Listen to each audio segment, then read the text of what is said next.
మరో breaking news చూస్తున్నాం. Gurazala TDP MLA Yarapathineni Srinivasarao ఆధ్వర్యంలో అక్రమ మైనింగ్ జరిగిందని హైకోర్టు గుర్తించింది. విచారణ జరపాలని ఆదేశాలు జారీ చేయడంతో ఏపీ మైనింగ్ శాఖ అధికారులు ఆఘమేఘాల మీద కదిలారు. కోనంకి, కేశానుపల్లి, సీతారాంపురం సహా 8 చోట్ల సర్వే చేసి అక్రమ తవ్వకాలు లెక్కలు తీస్తున్నారు. దీనికి సంబంధించి ఎరపతినేనికి హైకోర్టు నోటీసులు కూడా జారీ చేసింది. ఈ మేరకు మైనింగ్, రెవెన్యూ శాఖ అధికారులు విచారణ జరుపుతున్నారు. ఎమ్మెల్యే ఎరపతినేని శ్రీనివాసరావు మైనింగ్ విషయమై గత బుధవారం హైకోర్టులో విచారణ జరిగింది.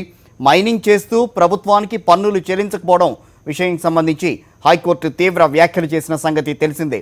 మైనింగ్ పన్నులను ఎందుకు వసూలు చేయలేదో చెప్పాలని కోర్టు అధికారులను కూడా ప్రశ్నించింది. ప్రభుత్వ ఖజానాకు ఎంత నష్టం వాటిల్లిందో కాగ్ ద్వారా దర్యాప్తు జరిపిస్తామని స్పష్టం చేసింది. మైనింగ్ వ్యవహారంపై శ్రీనివాసరావుకు నోటీసులు కూడా జారీ చేసింది. సిబిఐ, కాగ్, కేంద్ర మైనింగ్ శాఖలను సుమోటోగా ప్రతివాదులుగా చేర్చింది. దీనికి సంబంధించి పూర్తి సమాచారాన్ని మా కరెస్పాండెంట్ రవీందర్ అందిస్తారు. రవీందర్, చెప్పండి. కిషోర్, మొత్తంగా అయితే పల్నాడులో ఇంకా సర్వే కొనసాగుతూనే ఉంది. మొత్తం 8 చోట్ల మైనింగ్ సంబంధించిన బృందాలు సర్వే చేస్తున్నాయి.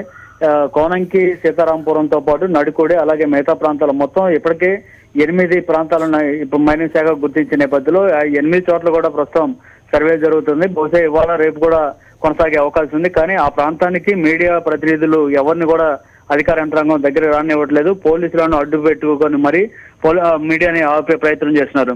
అయితే మైనింగ్ శాఖకు సంబంధించిన జేడి కృష్ణరాజు ఆధ్వర్యంలో ఈ మొత్తం కార్యక్రమం జరుగుతుంది.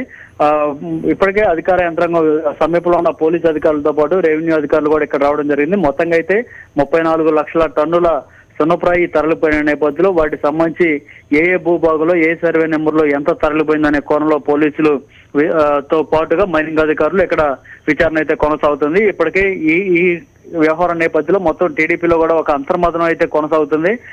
ఇప్పటికే పరుగు పోయిన నేపథ్యంలో ఇక ఏ విధంగా ప్రజలకి నచ్చ చెప్పుకోవాలి, ఈ ఘటనకు సంబంధించి హైకోర్టు చాలా తీవ్రంగా ఆగ్రహావేశాలు వ్యక్తం చేసిన నేపథ్యంలో ఇప్పుడు ప్రజలకు ఏం చెప్పుకోవాలో అర్థం కాని పరిస్థితి స్థానిక ఎమ్మెల్యే ఎరపతినేని శ్రీనివాసరావు కూడా ఉంది.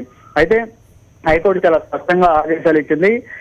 ఇప్పటి వరకు ఆయన అక్రమంగా మైనింగ్ జరుపుతున్నా కూడా ఎందుకు మీరు కళ్ళు మూసుకొని కూర్చున్నారు, అంటే మీరు కూడా అవినీతికి పాల్పడినట్టే మాకు అనుమానం కలుగుతుందంటూ చాలా తీవ్రంగా ఆక్షేపణలు చేసిన నేపథ్యంలో ఇప్పుడు తమ తప్పు లేదని నిరూపించుకోవడానికి అధికారులు శాయశక్తిలో ప్రయత్నాలు చేస్తున్నారు. ఈ నేపథ్యంలో మొత్తం వాస్తవంగా ఎంత తవ్వకాలు జరిపారు, ఎంత ఎక్కడి నుంచి బయటకు తరలిపోయిందనే కోణంలో పూర్తి స్థాయిలో విచారణ అయితే కొనసాగుతుంది. Kishore, okay, thank you Ravinder.